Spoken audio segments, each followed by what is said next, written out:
ஆண்டவராகிய இயேசு கிறிஸ்துவின் பெயரால் மீண்டும் உங்களை இந்த தொலைக்காட்சியின் மூலமாக சந்திப்பதிலே மிகவும் சந்தோஷம் அடைகின்றேன். அநேகர் என்னோடு கூட பேசும் பொழுது அவர்கள் கேட்டுக்கொண்ட ஜெப விண்ணப்பங்களை நான் பார்க்கும் பொழுது அநேகர் சொன்ன காரியம், ஐயா, பணம் எங்களுக்கு இல்லாததினாலே நாங்கள் மிகுந்த அவதிக்குள்ளாக நாங்கள் இருக்கின்றோம்.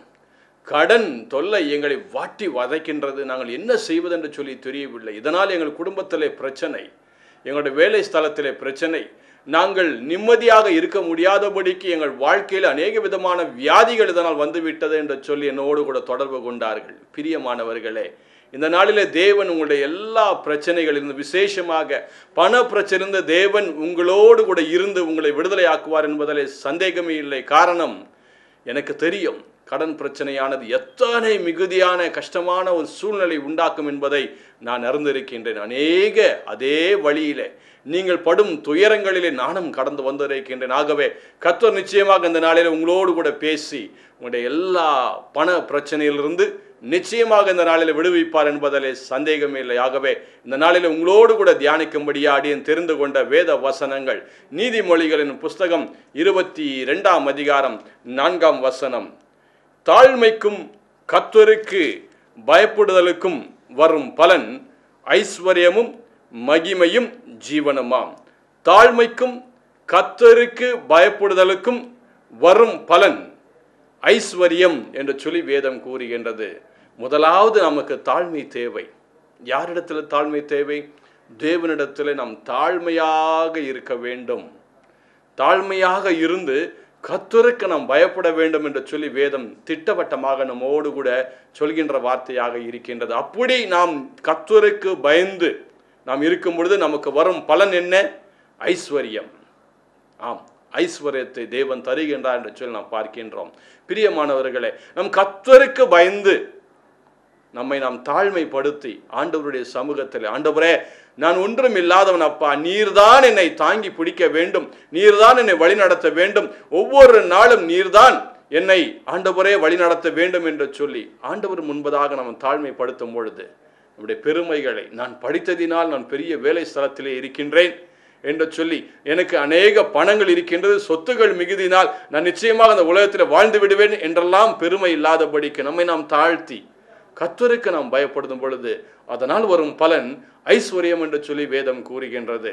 அதற்கு இன்னும் இந்த ஐஸ்வர்யத்தை நாம் பெற்றுக்கொள்வது எப்படி என்று சொல்லி உங்களோடு கூட பகிர்ந்து கொள்வதற்கு முன்பதாக வேத புஸ்தகத்திலே ஐஸ்வர்யவான்களாய் வாழ்ந்த சிலரை குறித்து உங்களோடு கூட இந்த நாளிலே தியானிக்க விரும்புகின்றேன். ஆகவே என்னோடு கூட சேர்ந்து ஆதியாகமம் புஸ்தகம் 13ஆம் அதிகாரம் 2ஆம் வசனத்தை உங்களுக்காக நான் வாசிக்க விரும்புகின்றேன்.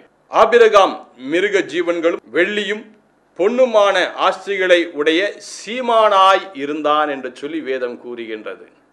அவன் சீமானாய் இருந்தான் என்று சொல்லி ஆபிரகாமை குறித்து வேதம் கூறுகின்றது. காரணம் என்னவென்றால், அவன் தேவனுக்கு பயந்த ஒரு மனுஷனாக இருந்தான். வேதம் சொல்கின்றது, அவன் ஆபிரகாம் விசுவாசியின் தகப்பன் என்று சொல்லி வேதம் குறிப்பிடுகின்றது. காரணம் என்ன? தேவனுக்கு பயந்தபடியினாலே வெள்ளியும் பொன்னும் உடைய சீமானாய் இருந்தான் என்று சொல்லி வேதம் கூறுகின்றது. இந்த நாட்களிலே பொன்னுடைய விலையை நாம் பார்க்கும் பொழுது ஒவ்வொரு நாளும் ஏறிக்கொண்டே போய்கொண்டு இருக்கின்றது. ஒரு நாள் என்னுடைய மனைவி சொன்னால், திருமணமான பொழுது நான் சொன்னேன், நீங்கள் நிறைய நகை வாங்கலாமே என்று சொல்லி. அப்போல்லாம் நீங்கள் கேட்காம போயிட்டீங்க. இப்போ பார்த்தீங்களா, இந்த பொண்ணுடைய விலையை பார்த்தீங்களா, எவ்வளோ விலை ஏறி போச்சு. ஆம், இன்று பொன் மிகவும் விலையேற பெற்றதாக காணப்படுகின்றது. ஆனால் ஆண்டவருக்கு பயந்தபடினால் இந்த ஆபிரகாமுக்கு ஆண்டவர் பொன்னும் வெள்ளியும் கொடுத்து சீமானாய் இருக்கும்படியா ஆண்டவர் செய்தார். பிரியமானவர்களே, நீங்களும் சீமானாய் இருக்க வேண்டும் என்று சொல்லி தான் ஆண்டவர் விரும்புகின்றார். ஆனால் அதற்கு ஒரு வழி இருக்கின்றது. காரணம் என்ன? அது எப்படி ஆபிரகாம் ஆண்டவருக்கு பயந்து வாழ்ந்தாரோ, எப்படி ஆண்டவருடைய வார்த்தைகளை வாழ்க்கையிலே அப்படியே இந்த ஆபிரகாம் செய்தாரோ, நாமும் அப்படி செய்யும் பொழுது இந்த உலகத்திலே சீமானாய் நாம் வாழ முடியும். நிச்சயமாக சீமானாய் வாழ முடியும். ஒரு சமயம் இந்த காருண்யா நகர் என்கின்ற அருமையான மறைந்த நம்முடைய சகோதரன் டாக்டர் டிஜிஎஸ் தினகரன் அவருடைய அந்த காருண்யா நகருக்கு நான் சென்றிருந்தேன். அந்த சமயத்தில் நான் நின்று தூரத்திலிருந்து பார்த்தேன். அவர்கள் சொன்னார்கள், இங்கிருந்து நீங்கள் எட்டி தூரத்தில் பார்க்கின்ற அது வரைக்கும் எங்களுடையது தான் என்று சொன்னார்கள். அடுத்தது வலது பக்கம் திரும்பி இங்கு நின்று பாருங்கள், உங்கள் கண்களுக்கு எட்டும் தூரம் வரைக்கும் எங்களுதான் என்று சொன்னார்கள். இடது பக்கம் திரும்புங்கள், இந்த பக்கம் உங்கள் கண்கள் எற்ற வரைக்கும் எங்களுடையதுதான் என்று சொன்னார்கள். இவை அனைத்தும் தேவன் எங்களுக்கு தந்தார் என்று சொல்லி சொன்னார்கள். ஆம் பிரியமானவர்களை, கர்த்தருக்கு பயந்து நாம் செய்யும் பொழுது, ஆண்டவருக்கு பயந்து காரியங்களை நாம் இந்த உலகத்திலே நாம் செய்யும் பொழுது கர்த்தர் நம்மை சீமானாக வைப்பார் என்பதில் சந்தேகமே இல்லை. நிச்சயமாக ஆண்டவர் செய்வார். ஆனால் நாம் கர்த்தருக்கு பயந்து நாம் வாழ வேண்டும். அடுத்தபடியாக நாம் பார்க்கும் பொழுது யோபை குறித்து வேதம் இவ்வாறு சொல்கின்றது. யோபின் புஸ்தகத்திலே 1 அதிகாரம் 3 வசனத்திலே வேதம் இவ்வாறு சொல்கின்றது. அவனுக்கு 7000 ஆடுகளும் 3000 ஒட்டகங்களும் 500 ஏர் மாடுகளும் 500 கழுதைகளும் ஆகிய மிருக ஜீவன்கள் இருந்தது மன்றி திரளான பணிவிடைக்காரரும் இருந்தார்கள். அதனால் அந்த மனுஷன் கிழக்கத்தி புத்திர எல்லாரிலும் பெரியவனாயிருந்தான் என்று சொல்லி வேதம் கூறுகின்றது. அதே வேதம் என்ன சொல்கின்றது என்று சொல்லி பார்த்தால் யோபின் புஸ்தகம் 1 அதிகாரம் 1 வசனத்திலே தேவனுக்கு பயந்து பொல்லாப்புக்கு விலகிறவனுமாய் இந்த யோபு இருந்தான் என்று சொல்லி வேதம் கூறுகின்றது. தேவனுக்கு பயந்து பொல்லாப்புக்கு விலகி இருந்தான். ஆகவே கர்த்தர் அவனை கிழக்கத்தி தேசத்தில் பெரியவனாக, ஐஸ்வர்யத்தில் மிகவும் சிறந்தவனாக ஆண்டவர் அவனை மாற்றினார் என்று சொல்லி நாம் பார்க்கின்றோம். ஆம் பிரியமானவர்களே, இந்த நாட்களிலே நாம் வாழ்ந்து கொண்டிருக்கின்றோம். ஆண்டவர் நம்மையும் அப்படிதான் மிகுந்த ஐஸ்வர்யவான்களாக மாறும்படியாக ஆண்டவர் விரும்புகின்றார். ஆம் பிரியமானவர்களே, பண கஷ்டம், பண நெருக்கடி, நான் என்ன செய்வது என்று சொல்லி வினாய் கடன் மேல் கடன் வாங்கி கொண்டு இருப்பதை பார்க்கிலும் ஆண்டவரிடத்தில் மன்றாடுங்கள், ஆண்டவரிடத்தில் முழங்கால் படியிட்டு செபியுங்கள் அனுதினமும். ஆண்டவரே, நீரே எனக்கு தஞ்சம் அப்பா, நீர் எனக்கு உதவி செய்யாவிட்டால் எனக்கு யார் உதவி செய்ய முடியும் என்று சொல்லி ஆண்டவரிடத்தில் கெஞ்சுங்கள். ஆண்டவர் உங்களை நிச்சயமாக கைவிடவே மாட்டார். அடுத்தபடியாக வேதத்தில் நாம் பார்க்கின்றோம். 1 ராஜாக்களின் புஸ்தகம் 10 அதிகாரம் 14 29 வசனங்களை நீங்கள் அங்கு வாசித்து பார்ப்பீர்கள். ஆனால் அந்த இடத்துல அருமையான சாலமோன் ராஜாவை குறித்து வேதம் கூறுகின்றது. எப்படியாக அவர் ஐஸ்வர்யவனாய் இருந்தார் என்று சொல்லி, எத்தனை மிகுதியாய் ஐஸ்வர்யம் உள்ளவனாய் அந்த சாலமோன் ராஜா இருந்தார் என்று சொல்லி வேதம் திட்டமாய் கூறுகின்றது. காரணம் என்ன? அந்த சாலமோன் ராஜாவுடைய தகப்பன் தாவீது தேவனுக்கு பயந்து இருந்தார். அது மட்டுமல்ல, அந்த சாலமோன் ராஜாவும் கூட தன்னுடைய தகப்பனாரை போல, அந்த தாவீதை போல ஆண்டவருக்கு பயந்து கீழ்ப்படிந்து வடினாலே ஆண்டவர் மிகுதியான ஆஸ்திகளினாலே, தன்னுடைய இருதயத்தில் உள்ள அத்தனை எண்ணங்களினாலே தேவன் அவரை உயர்த்தினார் என்று சொல்லி பார்க்கின்றோம். ஆகவே எனக்கு பிரியமானவர்களே, தாழ்மைக்கும் கர்த்தருக்கு பயப்படுதலான வரும் பலன் ஐஸ்வர்யம். ஆகவே கர்த்தருக்கு நாம் பயந்து நாம் இருப்போம், கர்த்தர் நிச்சயமாக நம்மை உயர்த்துவார் என்று சொல்லி வேதம் கூறுகின்றது. அது மட்டுமல்ல, நீதிமொழிகளின் புஸ்தகம் 19 அதிகாரம் 4 வசனத்தில் இவ்வாறு வேதம் கூறுகின்றது. செல்வம் அநேக சிநேகிதரை சேர்க்கும், தரித்திரனோ தன் சிநேகத்தினாலும் நிகழப்படுவான் என்று சொல்லி வேதம் கூறுகின்றது. செல்வம் அநேக சிநேகிதரை சேர்க்கும் என்று சொல்லி வேதம் கூறுகின்றது. ஆம், நமக்கு செல்வம் இருக்கும் பொழுது அநேகர் நம்மிடத்தில் வருவார்கள். நான் இவருக்கு நண்பருங்க, நான் இவருக்கு உறவினர்கள் என்று சொல்லி அநேகர் நம்மை பார்த்து சொல்வார்கள். ஆனால் தரித்திரனோ தன் சிநேகத்தினாலும் நெகிழப்படுவான்னு சொல்லி வேதம் கூறுகிறது. அது மட்டுமல்ல, அதே 19 அதிகாரம் 7 வசனத்தில் வேதம் கூறுகின்றது. தரித்திரனை அவனுடைய சகோதரர்கள் எல்லாரும் பயக்கிறார்கள், எத்தனை அதிகமாய் அவன் சிநேகிதர் அவனுக்கு தூரமாவார்கள். காரணம், அவன் தரித்திரன் ஆனபடியினாலே. ஆகவேதான் வேதம் இப்படியாக சொல்கின்றது. நீதிமொழிகளின் புஸ்தகம் 23 அதிகாரம் 21 வசனத்திலே வேதம் திட்டமாக கூறுகின்ற வார்த்தைகளை கவனியுங்கள். குடியனும் போஜன பிரியனும் தரித்திரராவான்.